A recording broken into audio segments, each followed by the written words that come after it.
What's up, agents, and welcome back to another Division video. We're at Lincoln Memorial. We have got the GE on. We're going to run it on Heroic. Now, I want to show you a build that actually is a lot of fun, and I get to use a gun that I have not used in such a long time since I was raiding. Don't forget to like, share, comment, and subscribe. Let's get straight into it. Alright, so this is the gun, as you can probably tell. It is the Ravenous. Now, I know not everybody might have a Ravenous, but if you have, well, a good time to give it a bit of a try, really, because you probably don't use it, let's face it.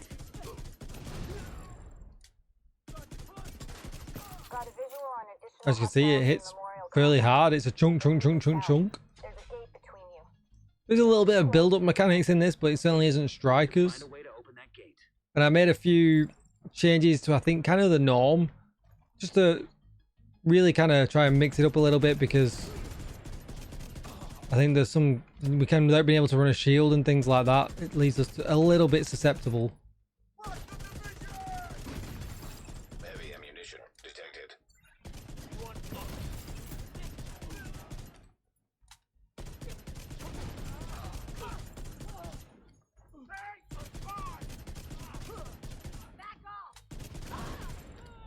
It's so good, look at that. Whee, and oh wow. Yep. See ya. Oh, he's got, oh no, he's still there. Oh, the poor guy.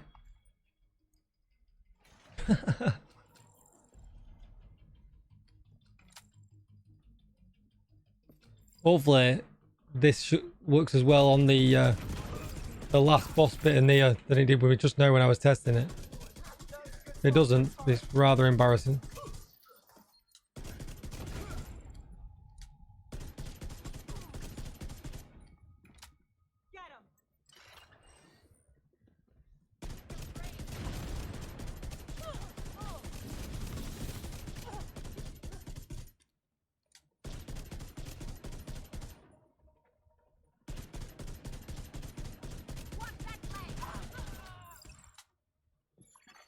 Protected hostile restored.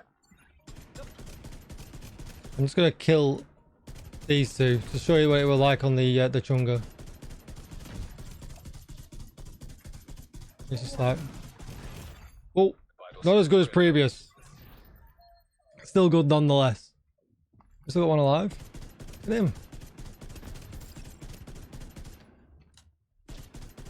I managed to do it in like one explosion last time. Is what it is, I guess. But yeah, it's actually a lot of fun. So you're gonna run something a little bit different, maybe not necessarily meta or the most powerful or a skill build, and you want to dig out your Ravenous, then maybe now is the time to give it a go. So this is the build. Now the reason you've got a couple of options here, right? You could run the EMP pulse here as kind of a backup. I went with survivability as I felt like I never really needed a backup. You're constantly shooting the Ravenous, so there's always going to be a chance that you can cause that explosion by switching shoulders. So, but there is the option there to run that as well. Revive Hive, it's just kind of a necessity. Coyote's Mask with a crit damage mod. Nothing too special there. A Seska or a Cheska holster with crit chance and crit damage. Foxy's Prayers with crit chance, damage target out of cover, and then gives us 10% rifle damage, which is really nice. Then we're just running 3-piece Zeodoka. Now, you could drop a piece of this out if you wanted to. You could drop in, run 2-piece and run a Grupo as well, and that would work. It kind of depends how comfortable you are with the Ravenous on auto, you see. It is a little bit unstable, even with the huge amount of weapon handling we've got now. So I'll just kind of show you. So 3-piece gives us 15% mag size, 20% rifle damage, and an extra 30% weapon handling. And we get a further 15% on the named gloves. So that's 45% weapon handling for it to handle pretty good, kind of as a bare minimum. But if you're really good at, handling it, you can basically drop the, drop one of these pieces, drop the 30%, unfortunately, is the one you have to drop, and then go with a Grupo instead. So you want Obliterate, crit chance, crit damage, and crit damage again.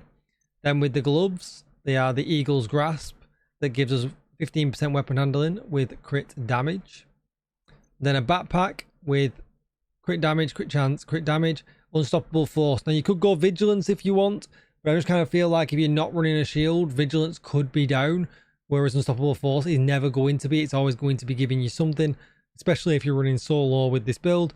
Maybe switch to vigilance if you're running in a group and you're struggling to get kills, but it's really about the GE and nothing else. And then if we look at the Ravenous itself, you can see here, hits from one shoulder will detonate all the opposite shoulder primers when present. So basically all you have to do is get one red primer, switch shoulders and get a shot in, and that's enough. You can stack them up if you want to do more damage, or you can go the other way, get a few more blues on if you want some bonus armor, and then get yourself some amp damage as well. Totally up to you, but I kind of just played it by ear. If it was easy for me to get a few shots in, I would do. If I wanted to kind of kill something, I would do. You know, just kind of play it how it feels comfortable and how it feels fun. Doesn't really matter what your offhand or your sidearm are. These are completely up to you. Gunner with shotgun damage just for that 10% armor on kill, which is a lot of fun. But as well, because it's a rifle, you are going to be able to get some range on this as well. So, you know, you don't necessarily have to play too up front. You can play at a fairly decent range and not have to worry too much. If you want to have a look at the stats, 53 crit chance. Don't forget, we'll get 10 and 10 from 10 crit chance, 10 crit damage from the Coyote's mask, taking us over cap.